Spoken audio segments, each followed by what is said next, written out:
Hello, my lovelies, and welcome to episode. I had to look down. I think it's episode 85. It might be 86. Who knows? Who cares? Episode 85 or 86 of the Prosperous Yogini Podcast. And it's another interview episode today, which I'm super excited because I've got Finnie here. Now, before I hit record, I was having a conversation because his first name, is it Paul? Yeah, that's right. Yeah. Because I know you as Finnie, right? So I introduce you as Paul or Finnie, and then I am now going to introduce him because this is his new official title as of right now. Finnie, that human design guy. Which we had a conversation about that a while ago, because let's not pretend, there are quite a few human design coaches out there, and there are many female, aren't they?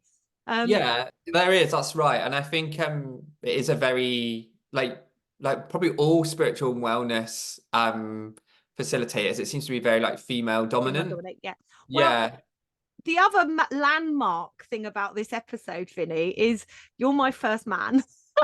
Yes. Good. Yeah. And I really don't mind if men want to come into my training programs or anything like this, but I do very much market my business as female yoga teachers, service-based entrepreneurs, because like the statistic is, in terms of yoga teachers, 85% of them are women. But I know both you and I share this, for the world to step into new earth, for us to move to this new future where there's space for all of us. The prize that it needs to be men and women and everyone else together, and in fact our gender expression doesn't matter. And Finnie 100% is that conscious male that I love to work with. Plus we do just now and again need some male energy. So Finnie, thank you for being here. So look, let's start off. Do you want to just introduce yourself and just tell people like who you are? And I love doing this. Who you are, where you come from, what it is you do. Yeah, sure. Yeah. Thanks for having me on, Amy. Yeah. So, like I said, my name is Finnie. I'm a yoga teacher. I'm a yoga studio owner. And I am a human design reader, and like coach really. And I suppose that's the sort of three things that I'm kind of really like pulling in from at the moment. Yeah, obviously really, really into yoga from for probably about sort of 9 years now. And then probably the past 5 years been a qualified teacher. And then I think that's kind of where my story starts with it, really. I done my vinyasa training. And what I really, really enjoyed about that was all the philosophy that was attached to the training. Like everyone, I probably went in there a little bit naive, thinking that yoga was all about stretching and just about moving your body. We all do. But like I said, the philosophy really resonated with me, especially the things like the Bhagavad Gita, the Yoga Sutras, and like just so much of that I found super interesting. And then I think then that kind of like naturally just led on to me pursuing interests in a lot more esoteric philosophies. So then I mean, I really loved doing my yin training because then there was that massive connection with the Taoist, like Buddhism and all those sort of topics. And then obviously there's no secret that's really connected to human design as well. And then all the stuff like astrology I find fascinating. It's all connected.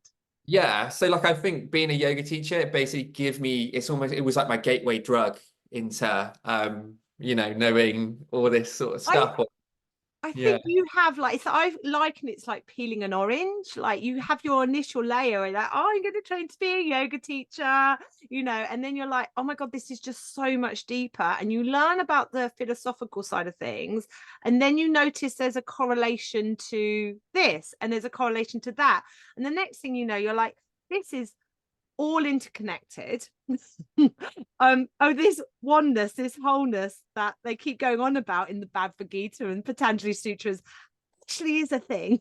And then like the yin training, I mean, look, you're on this podcast for many reasons, but one of them is Finnie, along with Jane, who's been on the podcast before. We run a training program. It's a 50-hour yin yoga teacher training course, but from my yin training and my work on human design and restorative yoga, I'm like, yin directly relates to human design, and actually yin and restorative yoga get confused all the time. This is a wonderful combination. So Finnie and Jane work with me, and they come on to the yin training course and do 2 workshops each, two in human design and 2 in restorative yoga, and how they link to yin yoga. And that course, we ran it, didn't we, first time back in November last year.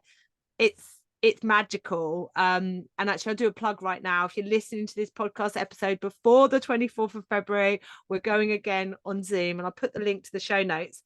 Getting off that, Finnie, there's 2 things I want to say. First of all, you are a human design coach. You stuttered over saying that, so I'm just going to do a bit of mentoring here.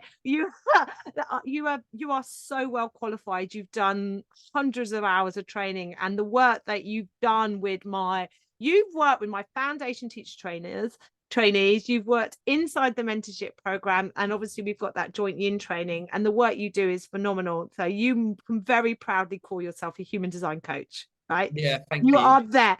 Now, before we get into human design, because Finnie's going to, like, want of a better word, wet your whistle about it all today. We're not going to do any more than that because it's such a big topic. Yeah, But it's a before we really get big into topic. this, I think it'd be really worth having a discussion about your yoga studio, because I think I've done an episode. It was another interview episode, actually, with a lady in Switzerland. Yeah, I have Claire. She owns a studio, and her model very much is she uses a studio to deliver her work. And then she has a few, and she works quite frequently as a yoga teacher. She's in there very much every day. She does sling yoga and lots of children and teens. And she then sublets the space to other teachers. So she has a Pilates teacher, for example, right? That's one model. Your model is very different, and it's like the other option. Do you want to explain your studio, how it works, and how you ended up to where you are now with it? Yeah, definitely. So, yeah, the studio is in Newquay. It's in a lovely, it's in the heart of Newquay actually. So, um, it's in a place called the Feel Good Building. And there's some really lovely businesses that kind of complement the studio as well. But when I first of all started off of thinking, right, okay, I'm going to be a yoga studio owner, and like, how do I transition from being in full-time work and into becoming a business owner? And obviously that's quite risky, that bit there. Yeah. So the way that I kind of looked at it, first of all, I did start to do the subletting model. That did work because it just took a little bit of heat off me for responsibility. But I think I'm a lot more business orientated than I like give myself credit for. And I do want to make it a successful business. And I really enjoy like managing people as well. So I think that's where a lot of my skill set comes from anyway, is like people management, because in the past sort of 15 to 20 years, that's the sort of stuff I've been doing anyway. Yeah. So I decided to kind of, it is a bit of a hybrid model in the studio at the moment. So I'd say it's like 80% paying teachers, Mm-hmm. 20% people renting the space. Well, And I I think, rent it for my training, don't I? Yeah. yeah, Yeah. yeah.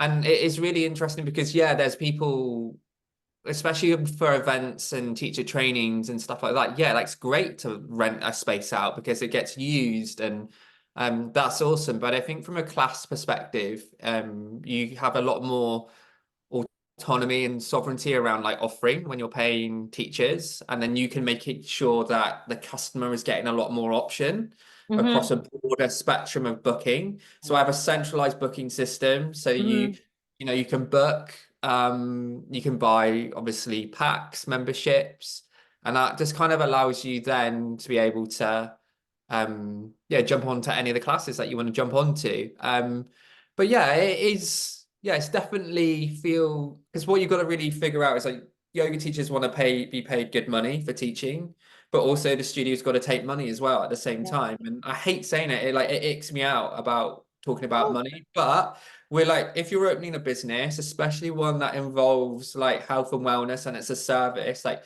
it has to make money, because else there's no point. You won't be able to provide that service in the community. And ultimately, that was the whole reason, was like I really wanted to provide a space for the Niki community to enjoy that, that had a nice setting, it had like good equipment, and it was just somewhere where you could switch off for that hour, 45 minutes. But also, you know, I've always wanted to have my own business, and Yeah. I've never really been brave enough to take that jump. So like, you know, just over a year ago, I made that choice to do that. Yeah. Um, I'm writing things down. There's so much to unpack in this. I think basically you've said it.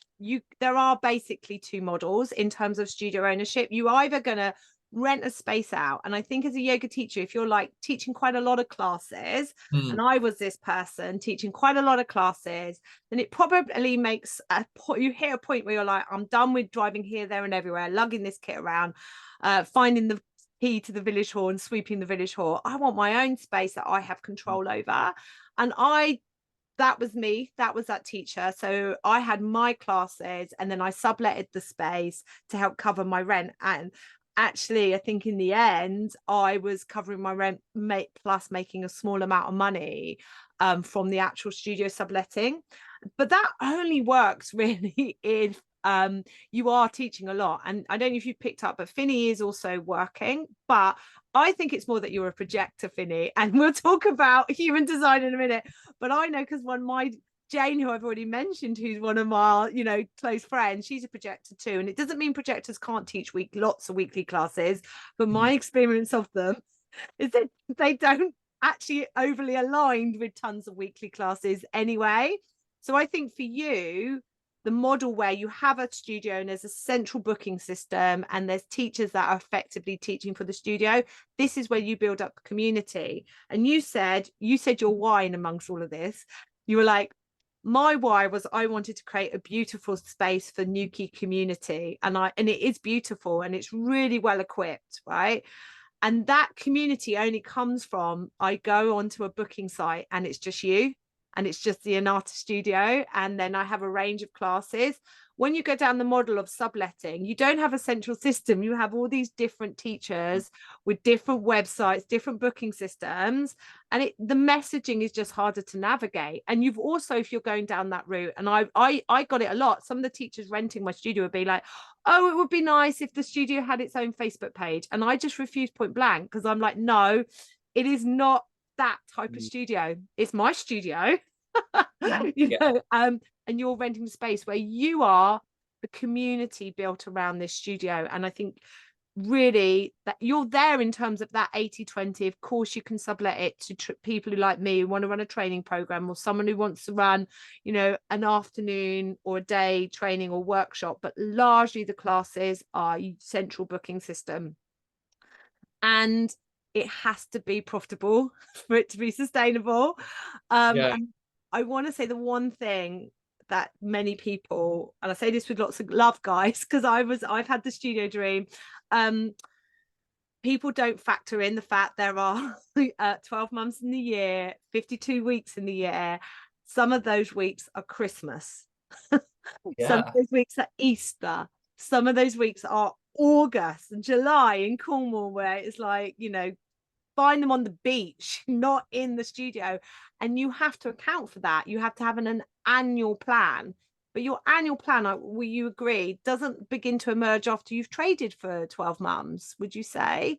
Yeah, and that's a really great question, because I think initially when you open any new business, or especially a yoga business, like this year has been so insightful for me, because it's like you said, like you could really look at like where, like I think why it's so good having a booking system, and depending on what sort of booking system you have, you can gather so much data from like going like, okay, well, like the spike of people coming seems to be from October all the way until March. And then like when outdoor spaces become a lot more desirable, or spaces with views, or like you said, during the holidays or school holidays or half terms, then, you know, maybe the studio does get a little bit more quieter. And like what I've probably just seen now, because we're coming up to February half term, there's maybe going to be a slight little maybe blip in the middle of sort of mid-February. And then maybe again, there would be like a nice big intake from, you know, at mid to end February until April. But then the thing is though, that how as a business, like you can't just then be so okay, what can I do as a business? So my next action plan is like for those sunny like months, is like, do I offer beach yoga? Do I Do you know, I was collaborate? just saying, hang You on, know what I mean? what is it? What's your there is a, what's your Great clothing suit? Western, Great Western. Telcom. Yeah, Yeah, yeah, yeah. yeah. And I do absolutely, because if I book a beach yoga through Hmm. an artist studio, I'm still booking into an artist studio. And Yeah, yeah. if you have the studio space as a backup, if it's raining, Exactly. like winner, winner. I think as well, just like not all our listeners are from Cornwall, Finny, we must remember that. And Cornwall, definitely, there is a trend, isn't there? Yeah. June, if it's warmed up enough, but June, July, August, it's like physically indoors ghost town. You know, Yeah. everyone is outside because we live in this beautiful place, but as a business owner, it's accommodating that. And also just remembering, actually, yeah, more people might be down the beach, but not everyone's going to be on the beach. And just also, we have an influx of holiday makers. So is there an offer there? And I've come on holiday, I'm living in Newquay, and I want to go and visit a studio. Like, what are the local hotels that perhaps don't have gym spaces? So I wouldn't be conflicting with them. I'm loving this. We haven't planned to talk about this. I'm giving you some free business advice now. But are there any local hotels, Airbnbs, where that type of person might be coming to stay? And is there reciprocity? So they promote my studio, I give them a discount if they stayed in here and there. That's another thing in terms of like seasonally planning. We Mm. mustn't say it's the summer, I'm doomed, I'm not going to make any money. It's like, Yeah, it's the yeah. summer, how can I utilize this period? So yeah, beach yoga, outside yoga, and tapping into the Newquay is, if you don't know Newquay, guys, it's the UK's largest surf down holiday destination, eclectic mix of wonderful energy.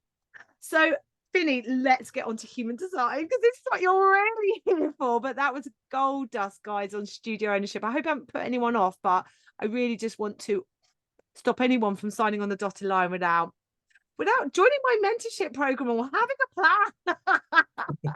Have a plan.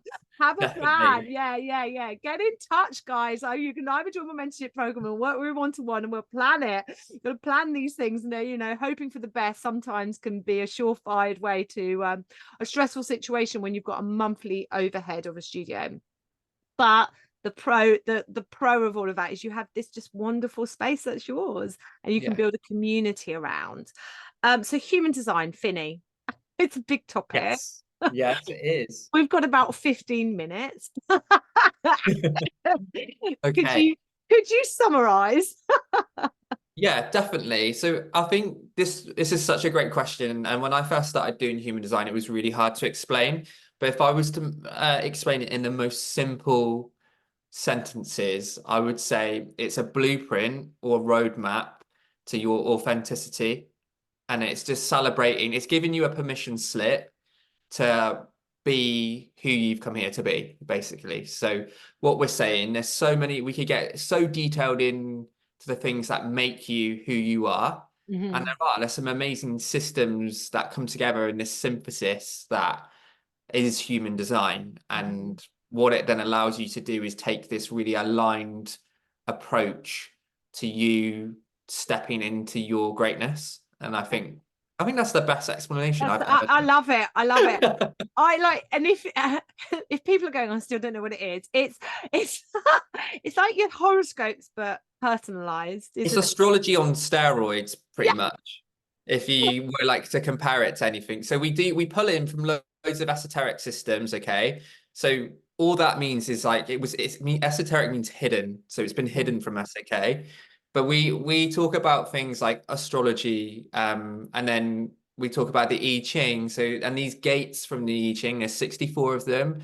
They sit in these energy centers, which if you're a yoga teacher or you're aware of the chakras, that's where these gates sit in as well. And they all correlate with astrological placement.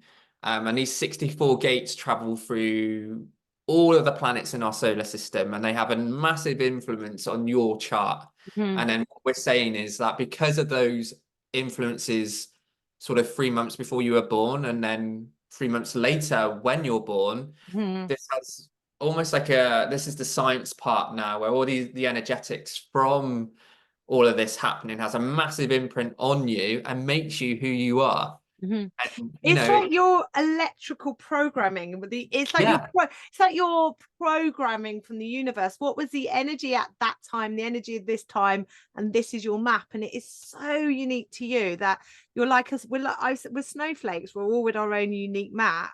yeah, And then spot on, Amy. That is spot on. Like, that's the best way to say it, I think. the Yeah. challenges as well from like as a mentor, but when we're like, well, you should practice yoga this way, you should run your business this way, and here's do X, Y, and Z and you'll get X result. And then people try and do X, Y, and Z, and they're like, they can't do it, it doesn't work for them, they feel like they're a complete failure, and they're like, I'm not meant to do it. And the reality is that they're just energetically out of alignment with how they should be doing things. And for me, human design that's the magic. And I know like Finnie's already working with me and we've got plans to work even more depth. But I wanted to say, it's gone out of my brain. So look, let's talk about, all right, let's use me, right? There's 4 main energy types. Yeah. So I'm a generator. Yeah. Right. Now, before I knew I was a generator, I had this feeling that people probably thought I was too much. I would overwhelm them. I'd be like, why have I got all these ideas? And actually, the business advice is be super niche, one offer, only sell that offer, only talk about that offer. Don't do anything other than that offer if you want to grow a business. And I was like, that would kill me. I just couldn't run a business like that. So I used to like call myself multi-passionate, and all of this stuff, and be like, I know you meant to niche down, but I can't. And then I realized that generators are not meant to niche down into No, one and offer. but I think I really agree. What I'm noticing from what you're saying there is we are, I think the way that society is like the whole point of human design, right, is that we are getting rid of the conditioning process. Mhm. It's like conditioning in every aspect of our lives, whether from the minute we're born, from parents, from friends, from education, um, like programming from that's generally how we've built society and culture up. So Mhm. what we're saying as well is like when we talk about the energy types, there are particular ways that you can realign with your energy. Mhm. Um, so like you said, as a generator, like your strategy in life is waiting for the response. So like you're going to be responding to life like constantly. And then we talk about strategy as like the thing that you're going to kind of really aim for to get into your flow a little bit. And then we've got authority, which is your choice making. So that's your Mhm. unique truth. So like you've got to make all your choices in a particular way to Mhm. make sure that strategy and authority work together in a feedback loop. Yeah, So which then, yeah, which so has then, been really powerful for me. yeah, The generator, yeah. I imagine, for me, I'm like, generators pick up on all the ideas in the universe. So like they're just all here, and I make a joke, but I really am not joking. Like I could start a new business every day. Because it And lights you up, yeah, and that's what you're meant to do. and if anybody else wants me to start them a business, I can do that too, right? This is so But good. Yeah. the challenge, so these things are there and I'm waiting to respond to them. The problem from a generator is you can feel like you've got too many ideas, and you Mhm. come up with something new, you get excited about it, and you pick it up, and then like 2 weeks down the line you're like, why did I start this, and why I'm not so excited about this anymore. So I've really learned to, if you are a generator, guys, and I say I'm a generator on steroids, that I really learned when something comes in to write it down, and then to wait for my response. Am I still Mm. excited about this? Is this still, I give my ideas time to percolate. Whereas prior to being aware of my human design, I felt very much overwhelmed by all the things I wanted to do that kept coming my way. The other thing is like, I think, like a great example, let's do social media, Finny. Like as a generator, I I'm pretty consistent on social media, and I show up most days. I quite like it. Yeah. Whereas projectors, no, they don't, they may, but I notice that projectors tend to be phasical. Like they'll have times where it seems aligned, but if they were to set themselves, the Finnie's a projector, by the way, you were to set yourself that I must show up like Amy every day, you'll make yourself ill. Is that right? Would you? Yeah, because what we're talking about here then is like there's a couple points that I just want to talk about what Yeah, you said was so for you, you have your decision making process is your emotional authority. So you yeah. have to wait for clarity. So when you're responding, you've got a really good practice of not getting too excited about everything and getting to and making sure that you're getting clarity before you make your decisions.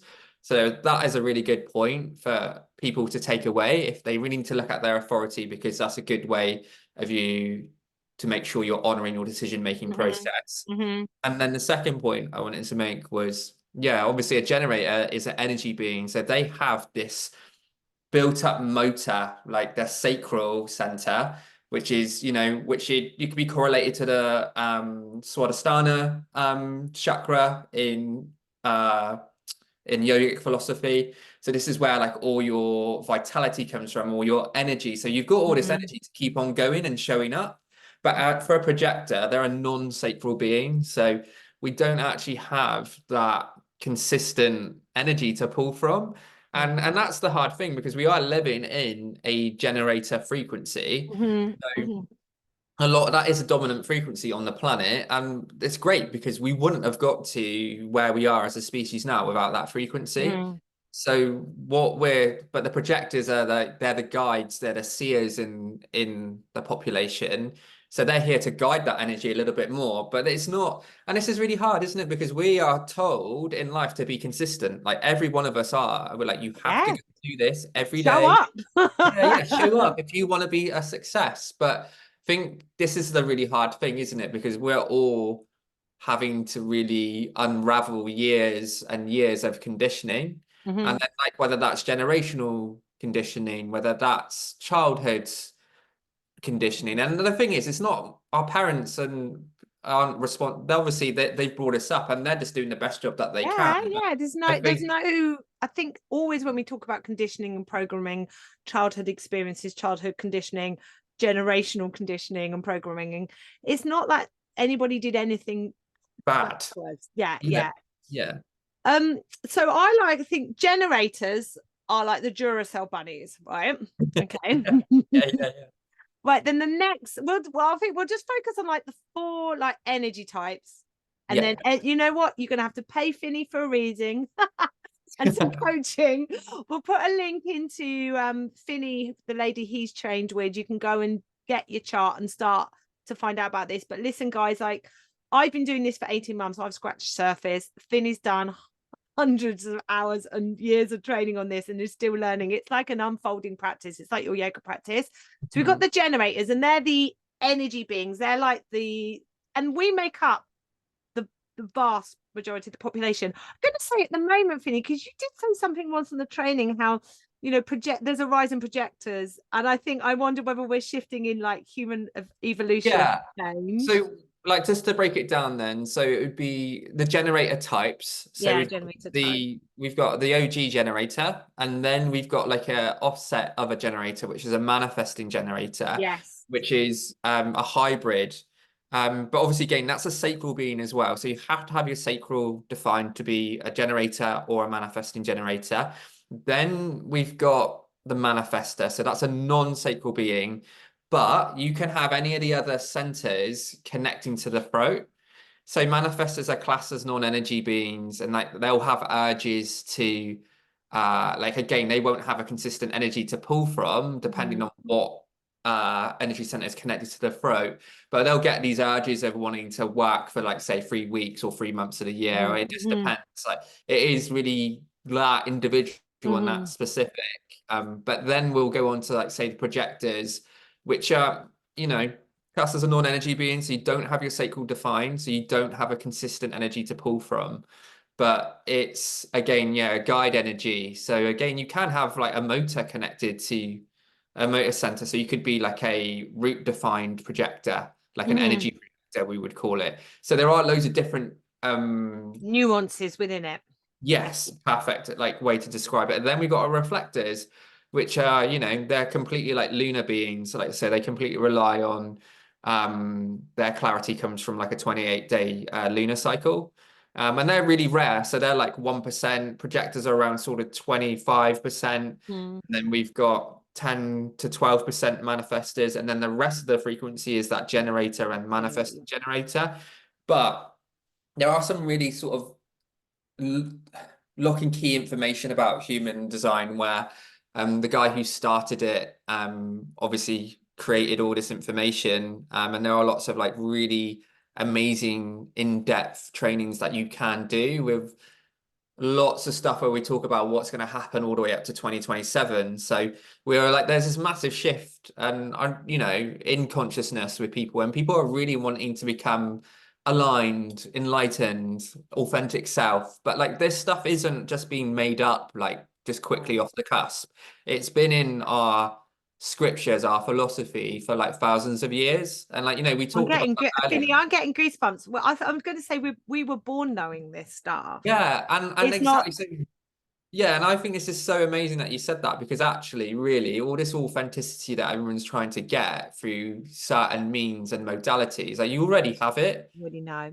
Yeah. I would say then, would you agree that if you've never come across human design before, like step one is get your chart. Okay, now you do need to know your time of birth, and that's a bit of a challenge if you don't. So, and I have noticed there are some YouTube videos, but you can also get in touch with Finnie and he can help you for a fee if you can't find your time. But you do need to know your time of birth ideally. But there are hacks around it. You find out, you get your chart, and the first thing is to find out your sort of like your energy type, which we're talking generator, manifesting generator, manifestor, projector, or reflector. And then the next thing, would you say, is to look at your strategy, Yeah, so you want to look at you respond.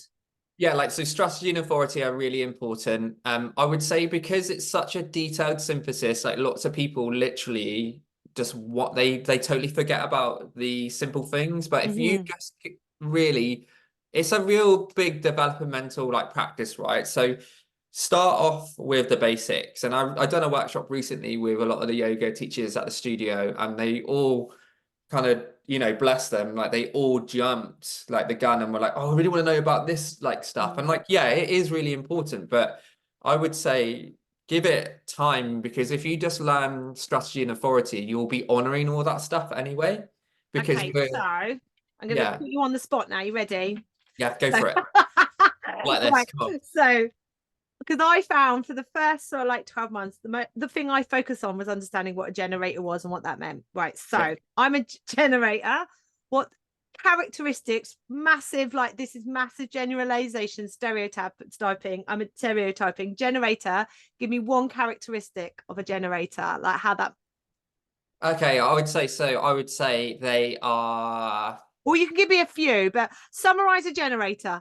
Okay, so generator, like again, they're gonna have sacral definition. Okay, so they're gonna have lots of energy. So they're gonna be able to be really consistent with their energy levels. They are gonna be, so when we're talking about human design, we're talking about their aura as well that they're giving off. So it's really open and enveloping. So there's gonna be this juiciness to them. So people are gonna really, really wanna be around them. Yeah. And that's really, really interesting, because as soon as we know if generators are doing things that light them up, that is just going to bring people towards them. But like if they do anything that isn't going to light them up, it's going to have a degenerative aspect to them. So only say it's got to be a hell yes or a hell no. And these people are really, there's a lots of MGs and generators at the studio. They're the ones that get at doing like 3 classes a day or, 5 classes a week or more, and you've got that, they're the doers, they're the builders of our society. So if you're a generator, because there's one thing out there, you see it on social media, like you scroll through and you're like, if you're teaching 12 classes a week, you're going to head to burnout. You should be building an online offering. If you're a generator being totally lit up by 12 classes a week, you keep going. That's what I get. You keep going, right? Now, manifesting generator.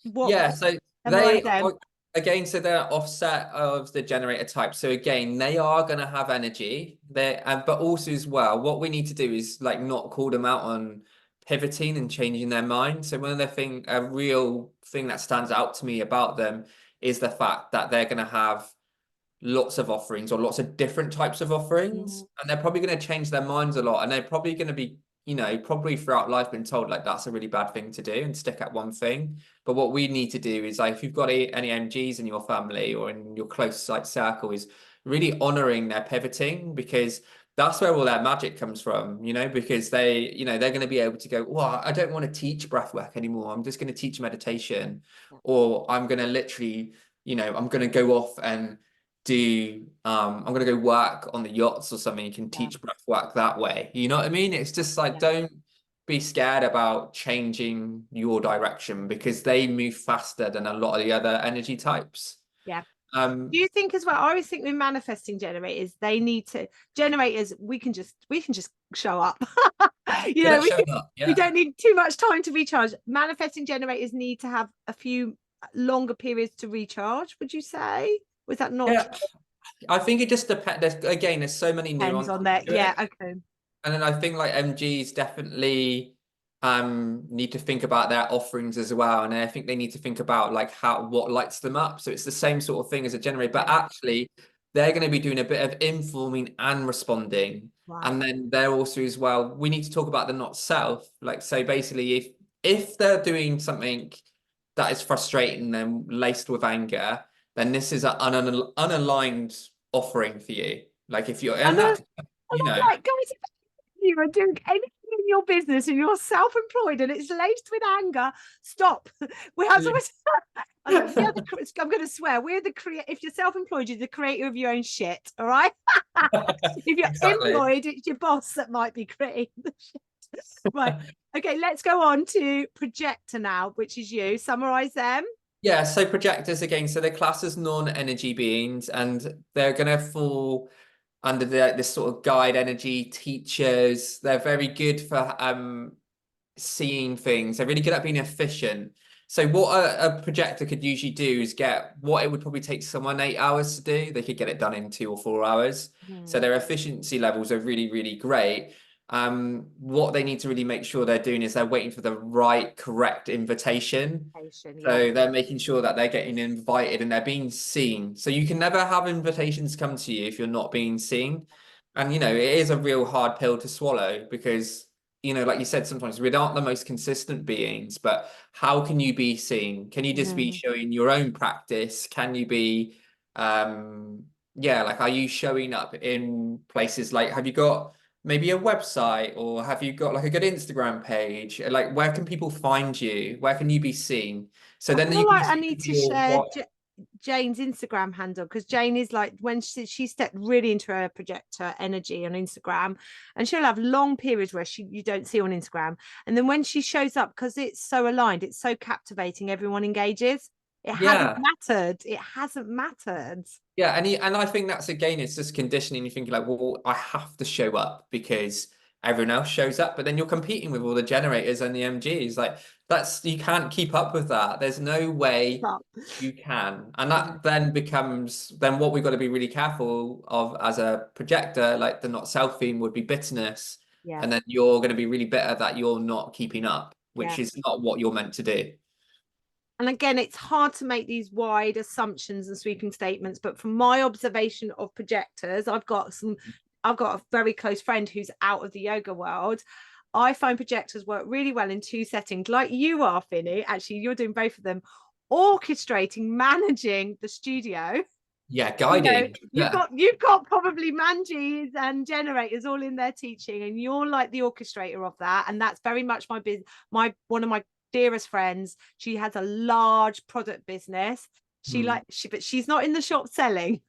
She's the manager, the conductor of that, and that feels like very projector energy to me. And then the other thing I've noticed with those in the mentorship program that are projectors, they are particularly aligned with working small group, one-to-one, therapeutic, that type of offering. They lend themselves beautifully to that, close, almost like close, quiet connection. And so and again, like, this was so nuanced as well, because you can really work out how you should work, whether you should work one-on-one. So there's something in human design called your primary health system. And again, this is a whole nother mind-blowing subject to it, and it will tell you what environments are best for you to work in and the way that you should work with people. So it is really interesting. So for mine, like again, I'm just giving a little bit away here. Mine is valleys and it's narrow valleys. So for Right. me, I have to actually work quite sort of low to the ground. I have to have everything around me, but it's one to one because it's narrow. So I my must focus get you is to look at narrow. mine, because I won't like lie. I am looking at like playing with like, a higher price, higher ticket, hiring, engaged offer. And my challenge is I can work one-to-one with people. I do work one-to-one with people. I'm not bad at it, but I get so lit up by a group. Yeah. And and that's really interesting, that, but I have to get you to look at mine. Right, the last one, Finny, is the reflector. I know they're Yes. very rare. I have met one, but let's get your Yes, we take on the have. reflector. We have met one. Yes. And like you said again, they're super rare. And the thing that makes a distinguishing point about making them a reflector is like when they were born, the moon was blocking out the sun's energy. So again, Mhm. it's reflecting it back. So and then the amazing thing about them is within our like society, like they were back in sort of a really long time ago, they were almost seen as like the elders within the community. So they were always seen, they would always be the people we would go to get like wisdom from, and because Mhm. they would be reflecting back what was going on, because that's what they do. So their main strategy like in life is to kind of make sure that they're almost like really great at absorbing what's going on around them. So they're really good at reflecting what's going on in society and the community. um, I would say their sort of way choice making process is like a 28-day Mhm. cycle, Mhm. like lunar cycle. So it's just really waiting for clarity throughout that lunar cycle, which is really amazing. Like, because they get to take their time when making decisions, but our society encourages people to make choices quick. So, which is really, really annoying because it must be really terrible for a reflector sometimes is because they just don't know whether they don't want to make those decisions that quick, and they shouldn't have to. So I mean it's really really important that we kind of really understand that about all the energy types. There are always going to be a particular way that you will have to make choices, and you will have to kind of learn to honor that to make sure that it is the right choice and it is an aligned way of like living. But it's really hard to do, but that's why um I think human design is really important because we have to make sure that we just keep to those basic things to start off with, which is the strategy and the authority. And then we can worry about all that real sort of detailed stuff after. It's like our yoga practice. If we were to start day one on our yoga mat and go, right, I'm going to stand on my head and learn Yeah. about all the sutras, we'd be completely overwhelmed. It's the same with this, with your human design. It's like, understand your energy type, understand how you respond, your main energy center, and then move from there. Just to close in on the reflector, I know they're super rare, but we had one last year on our foundation teacher training course. She had two generator children that once they got to school, she felt quite energetically low. It's because she was responding to the energy of her children, that when they were around, they gave her more energy because she was such a non-energy being. The other thing was, she didn't realize it until we noticed that she showed up on social media as the on the on in the lunar cycle. So as we were approaching like a full moon, she was there. All the other times she weren't there. And the biggest challenge she had was like, she was actually a qualified baby yoga teacher, massage therapist. And I kept saying to her, look, just start some classes, make some money, it will pay towards your training. And I'll be like, well, do this and this. And she didn't do it. And as a generator me, it was like, well, what is going on? Do you know what? She just needed time. She's got her own studio space with a friend now. She's starting classes. She needed the time, but she was feeling exhausted from that feeling that she wasn't moving quick enough. But when we Mhm. realized she was a reflector, it was like, and this is, I think, it doesn't matter what you realize that you do, you suddenly, there's a huge sense of relief. That came through, Finny, when you did the masterclass on Sunday night in the mentorship program on basically your energy, your energy and strategy, or your strategy and authority in your business. I would Mhm. say everyone in my mentorship program right now, I feel like they've been given permission to be who they are. And that's for me, guys, why, please just at the very least do your chart and start to think about it. Yeah. Yeah. So in the show notes, Finnie, I will put the links to your studio. This is also on that link where you could book to work with Finnie one-to-one and get a bit more of a deeper understanding of your reading. Finnie and I and Jane, we've spoken a lot about Jane today. We have our human design, yin yoga with human design and restorative yoga training coming up on the 24th of February on Zoom. Look, I don't want to do that thing where people like have to, but this is the only time this year that this course will be running live on Zoom. Otherwise, it's an in-person course. All right, you have to get your ass down to Cornwall. So if you don't live anywhere near Cornwall, you need to do it online with me in Zoom this February. I think other than that, Finnie, it's time to say goodbye. Thank you so much for coming. I know people will love this one, and yeah, more to the world finding out about human design. Yeah, Yeah, thank you so much, Amy, for having pleasure. me on the podcast.